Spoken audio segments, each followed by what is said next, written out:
Katiso KT Molefe was born on 9th of September 1963 in Mapetla, Soweto. He grew up as part of the generation shaped by the 1976 uprisings. After completing high school, he furthered his education at Vista University, today known as the University of Johannesburg's Soweto campus, and became a teacher by profession. The applicant, sorry, I just want to say, you indicated last time that there was no need for interpreter. That's still the position. The applicant was born in Mapetla, Soweto. He completed his matric there and studied at Vista University. During Molefe's youth, Soweto was a township defined by the brutal realities of apartheid: overcrowding, poor living conditions, vibrant cultural expression, and a rising wave of political resistance. It was also the period when crack cocaine began flooding the streets, giving rise to several notorious drug dealers, including Rox Dlamini, Sticks, Moloto, a warrant officer from Moroka police station, and many others including Marcos Maipa. Marcos became a major drug kingpin, operating networks that stretched from Soweto and Brixton to the south of Johannesburg. Possessing multiple passports, he oversaw numerous runners. It is alleged that Katiso Molefe, known on the streets of Soweto as Slit, was part of Marcos's criminal network. In 2002, Molefe became involved in drug trafficking activities in the United Kingdom. That same year, he was arrested during a large-scale police operation. Marcos's circle included several business associates, among them Tebogo Mogashoa, head of the SMMT Online Consortium, now Cloudseed, which secured the 1.2 billion rand Gauteng online tender in 2013. Mogashoa is known to be a close associate of Deputy President Paul Mashatile. In 2005, Marcos Maipa and his associate, Maurice Motib from Rockville, Soweto, were found dead in an idling truck on Carmen Street in Naturena, both killed by gunshot wounds to the head.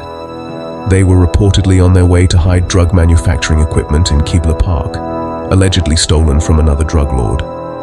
These were the origins of Katiso KT Slit Molefe's underworld education, one that would, 2 decades later, elevate him into a figure considered a national security threat. Katiso emerges in publicly available reporting as a wealthy Sandton-based businessman with a sprawling asset base and extensive involvement in state tendering and property development. In August 2025, it was reported that he had declared assets worth millions in his bail affidavit, including a personal Mercedes-Benz SL600 worth 400,000 rand, and via his companies a Mercedes V-Class worth 1.8 million rand and a Range Rover 1.2 million rand.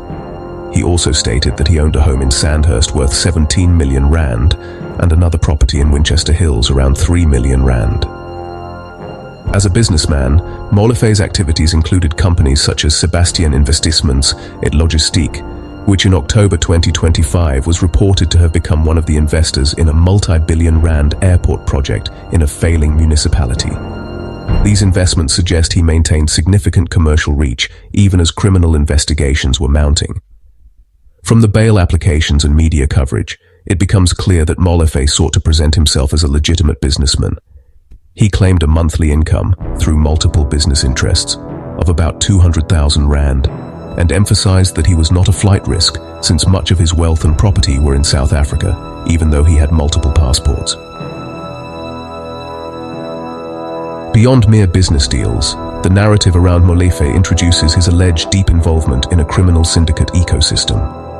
Crime intelligence testimony labels him as a key figure in the Big Five cartel, an alleged Gauteng-based criminal organization involved in drug trafficking, contract killings, tender fraud, and state capture type activities. In October 2025, a witness, Witness B, testified at the Madlanga Commission of Inquiry that Molefe had direct links to senior police officials, that his nephew, Lucky Molefe, was being protected by the cartel, and that family members were alerting him to police surveillance. The combination of business legitimacy and alleged criminal overlay is a hallmark of the evolving case. Molefe's wealth and corporate vehicles provided the facade, while the state alleges deeper corruption and violence lurked beneath. On 17 April 2024, Engineer Armin Swart, employed by QTech in Vereeniging, was gunned down in what investigators allege was a mistaken identity hit. According to witness B, the real target was a whistleblower who had uncovered tender manipulation at state-owned Transnet freight rail. The whistleblower complaint concerned a purchase of springs. QTech procured them at 390 Rand each, but via the company SK Group they were sold to Transnet at highly inflated price of 151 Rand each. Lucky Molefe, the nephew of KT Molefe, was working with Transnet, and witness B alleges he orchestrated the tender manipulation. She claimed that when the internal investigation at Transnet began, Lucky reached out to his uncle KT, who then sought assistance from a former police detective known as Michael Tao. It was then that Swart, the engineer, was killed. The gunman mistook him for the actual whistleblower. Beyond ordering hits, witness B said the Big Five were also at the core of law enforcement's inability to apprehend Lucky Molefe, who was identified as the mastermind in Swart's murder. Up until today, we can't really get hold of him, and he just ran since the 6th of December. And maybe it's worth noting that it's not only him that is on the run. Even the person that we haven't even started pursuing, of which is Cartel Molefe, the son of Katiso Molefe, is also on the run. The members of the Big Five that said we are willing to take the boy under our wing, make sure that the police, they don't get hold of him. During testimony at the Madlanga Commission, it was revealed that Lucky has been on the run since December 2024, with his father, KT's son Tapelo Molefe, also implicated in the scheme. Efforts to arrest them were thwarted by family members warning the suspect and providing hiding logistics. The state alleges that KT Molefe is not just connected to one hit, but multiple contract-killing events. For instance, he faces charges in the 2022 murders of musicians DJ Somebody, real name Upa John Sofoka, and DJ Vintos, real name Hector Buthelezi, along with Sofoka's bodyguards. Ballistics evidence allegedly links an AK-47 rifle used in those murders to a total of 30 cases, 3 in KZN and 27 in Gauteng. Firearms seized after the arrest of hitmen who killed Vereeniging engineer Armin Swart last year have undergone ballistic tests and been positively linked to 30 cases. This is according to witness B, who concluded her testimony before the Madlanga Commission on Thursday. Since the Swart matter and the recovery of these firearms, the ballistic hits that in total that we have at the present, of which it might be more because it's a continuous investigation, it's to the number of 30.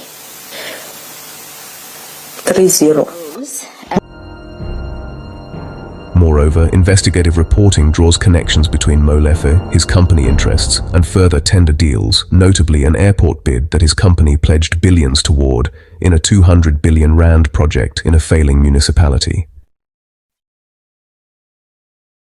KT Molefe was arrested on 6 December 2024 in connection with the Swart murder.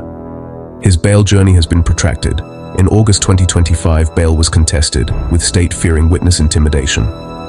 Then on 10 October 2025, the Gauteng High Court granted him bail of 400,000 Rand, in addition to an earlier 100,000 Rand in the Swart case.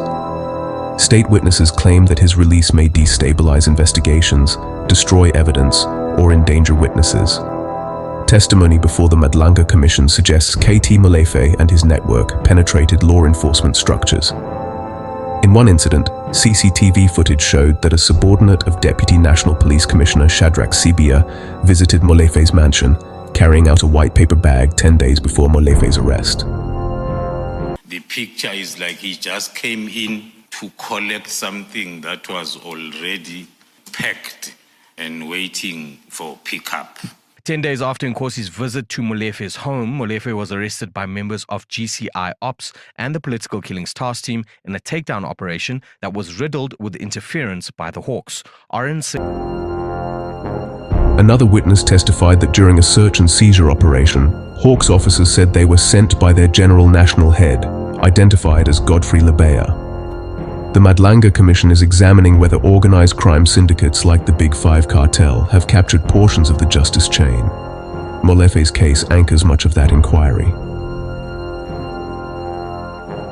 In September 2025, disturbing revelations surfaced that the Independent Police Investigative Directorate, IPID, had begun probing allegations that relatives of Katiso, KT Molefe, were tortured and assaulted while in state custody. These claims arose after the detention of 3 family members in connection with Molefe's own arrest in December 2024 for the murder of engineer Armand Swart. Those who came forward include Sindiswa Nyangule, Lebo Molefe, and Itumeleng Fana Moloi. They were taken into custody by the Gauteng SAP's organized crime unit under Major General Maxwell Kumalo between 16th and 17th December 2024, reportedly at different locations throughout the province. According to affidavits filed through their former lawyers, BDK attorneys, each of the 3 was subjected to deliberate acts of torture. The assaults allegedly occurred under the watch of officers attached to the Hawks. The complainants describe beatings, electrocution, sleep deprivation, and threats of sexual violence, all aimed at extracting information about Molefe's associates and broader networks. Nyangule said that she was seized from her Fourways residence around 15:15 on 17th of December 2023 by 9 masked men in military-style uniforms who possessed neither a search nor arrest warrant. She says they overturned the property while demanding to know the whereabouts of Lucky Molefe. Her 3 mobile phones were confiscated amid threats of death. Over the next several hours, she was transported to multiple locations, including Katlehong, Thokoza, Moroka, Sandton, and even an open field, where she was kicked, punched, slapped, and tasered. She states that the electrocution was applied to her hands, thighs, breasts, and genitals as she screamed in pain. In early August 2025, in the course of a bail application, KT Molefe laid bare parts of his wealth, luxury vehicles, high-value properties, and a claimed salary of 200,000 rand a month. Simultaneously, the state's case painted a darker picture, that his wealth derived from fraud, tender rigging, and killings, and that he could influence court proceedings or flee. At the Madlanga Commission, Witness A testified that informers claimed Molefe paid 2.5 million rand bribe for his bail. His companies are still active. A 19 OCT 2025 article noted his former company was scoring big on a major airport deal barely a week after his release on bail. This underscores the dual reality: criminal investigation on one hand, legitimate business facade on the other. Lucky Molefe remains at large. The Madlanga Commission heard that the nephew is being protected by the Big Five cartel. Tapelo Molefe, KT's son, is also implicated and evading arrest. Voice recordings played in the commission reveal family instructions that he must stay far away from Soweto and his phones must remain switched off. The Molefe family also stands accused of aiding in the evasion of justice.